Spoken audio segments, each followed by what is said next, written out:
हमारे वेदों, पुराणों और संस्कृति में एक बात आम है कि हर व्यक्ति को अपने किए का फल अच्छा और बुरा दोनों भोगना पड़ता है।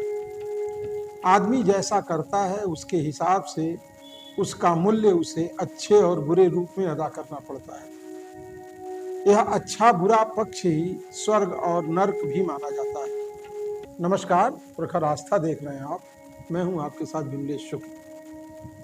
आज एक कहानी लेकर के मैं आपके सामने उपस्थित हूं और ये कहानी अगाध प्रेम और विश्वास से ओतप्रोत है। एक राजा थे। उनकी दिनचर्या थी कि वो सुबह अपनी पत्नी के साथ, रानी के साथ नदी के किनारे टहलने जाया करते थे। एक दिन राजा और रानी साथ में टहलने निकले तो सुबह का समय था। नदी के किनारे एक बहुत सीधा साधा आदमी रेत के महल बना रहा था, रेत के घर बना रहा था। रोज आते जाते समय उस रास्ते में वो कभी नहीं मिला, लेकिन उस दिन जब मिला तो राजा को भी कुछ उत्सुकता हुई और उन्होंने रुक करके उस व्यक्ति से बात करनी चाहिए। राजा उस व्यक्ति के पास रुक गए। उन्होंने पूछा, महाराज आप ये क्या कर रहे हैं? उस व्यक्ति ने कहा कि मैं स्वर्ग के लिए घर बना रहा हूं। राजा मुस्कुराए। उन्होंने कहा, स्वर्ग के लिए घर? अच्छा, तो आप बनाते ही हैं या बेचते भी हैं? उस व्यक्ति ने कहा, नहीं, मैं स्वर्ग के लिए घर भी बेचता हूं। राजा फिर मुस्कुराए और धीरे धीरे आगे बढ़ गए। पीछे से रानी भी आ रही थी। रानी ने भी उस व्यक्ति को देखा। रानी रुक गई। उन्होंने पूछा कि ये आप क्या कर रहे हैं? उस आदमी ने वही जवाब दिया कि स्वर्ग का घर बना रहा हूं।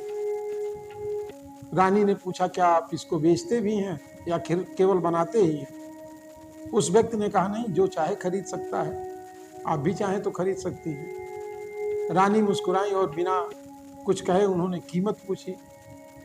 उस व्यक्ति ने कहा कि मात्र 10 रुपए, एक घर का 10 रुपए। रानी ने 10 सोने के सिक्के निकाले और उस व्यक्ति को दे दिया।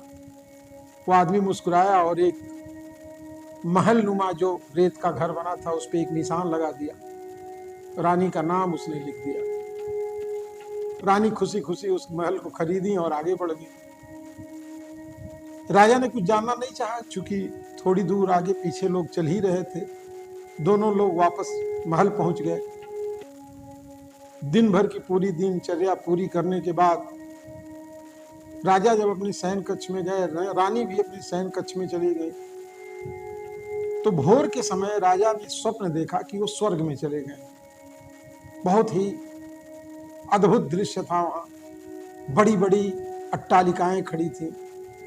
सारी अट्टालिकाओं पर लोगों के नाम लिखे हुए थे। कौन किसका है ये राजा देख करके हतप्रभ हो गए।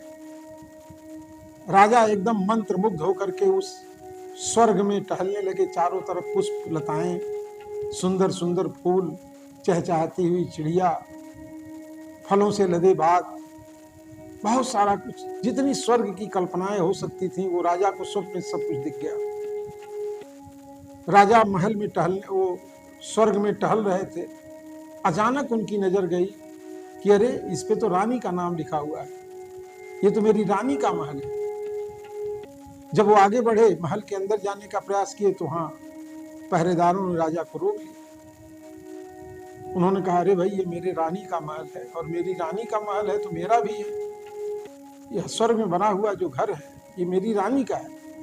पहरेदारों ने कहा, नहीं, यहाँ किसी का कोई रानी नहीं होगी। रानी आपकी पृथ्वी लोक पर होगी, स्वर्ग में तो सबका अपना अपना है। स्वर्ग में किसी का बंटवारा नहीं, किसी की साझेदारी नहीं, कोई पति पत्नी नहीं है, कोई पिता पुत्र नहीं है, यहाँ कोई रिश्ते नहीं है। यहाँ सब अपने कर्मों के हिसाब से। ये रानी का महल है, रानी का खरीदा हुआ है, रानी के अपने पुण्य प्रताप का है, इसमें आप प्रवेश नहीं कर सकते। अचानक इस स्वप्न के बाद राजा की नींद टूट गई। राजा बौखलाए थे, घबराहट थी, एक अजीब सी छटपटाहट उनके अंदर थी। भागे भागे रानी के शयन कक्ष में गए।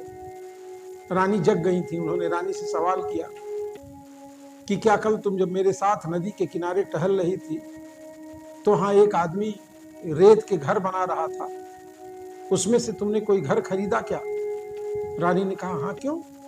उन्होंने कहा, कुछ नहीं। बेचैनी और बढ़ गई। अब तो राजा लगे सोचने कि पता नहीं वो आदमी आज मिलेगा कि नहीं मिलेगा, और ये भी सुबह का स्वप्न था, सत्य होगा। बड़ी परेशानी हुई, राजा की बेचैनी बढ़ गई। जल्दी जल्दी तैयार हुए और अंदर एक हलचल चल रही थी कि पता नहीं आज नदी के किनारे वो व्यक्ति मिलेगा कि नहीं, महल बना रहा होगा कि नहीं, घर बना रहा होगा कि नहीं, आज अगर बना भी रहा होगा तो बेचेगा कि नहीं, कल का तो सौदा चूक गया। राजा भागे भागे नदी के किनारे गए। ठीक उसी जगह पर जब पहुंचे तो वो आदमी वहीं मिला। आज भी वो रेत के घर बना रहा था। राजा ने कल वाला प्रश्न पुनः दोहराया कि महाराज ये आप क्या कर रहे हैं? उसने कहा, स्वर्ग के लिए घर बना रहा हूं। राजा ने पूछा, बेचेंगे क्या? उसने कहा, हाँ बेचता हूं।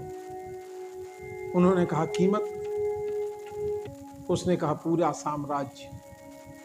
राजा ने कहा, अजीब बात है, कल तो 10 रुपए में बेच रहे थे और आज पूरे साम्राज्य की बात आप कर रहे हो, ये तो सौदा बड़ा अनुचित है। उस व्यक्ति ने कहा, नहीं महाराज, कल बिना परखे सौदा हो रहा था, लेकिन आज आपने परख लिया है। इस सौदे की कीमत और इसकी स्थिति क्या है ये भी आपको ज्ञात हो गई है। भली भांति आपको ये मालूम है कि अब इससे क्या क्या मिलने वाला है, इसलिए ये सौदा बहुत सस्ता नहीं रह गया आपके लिए। कहानी का अर्थ यह है कि पूर्ण विश्वास, समर्पण ही ईश्वर प्राप्ति का साधन हो सकता है। अगर ईश्वर सबको इसी तरह से दर्शन देने लगे तब तो बहुत सहज हो जाएगा। ईश्वर से प्रेम भी इसी तरह से बिना सौदा किए अगर आप करते हैं तो निश्चित रूप से उनका सानिध्य मिलता है। जिस तरह से रानी ने बिना जांचे परखे सौदा कर लिया और स्वर्ग में उनको महल मिल गया। ये कहानी आपको कैसी लगी हमें कमेंट बॉक्स में बताइएगा। बाकी हमारे आप चैनल को फॉलो कर लें, बेल आइकन भी बजा लें, और अगर आप फेसबुक पे देख रहे हैं तो हमें फॉलो करें। धन्यवाद। पुनः मुलाकात होगी। नमस्कार।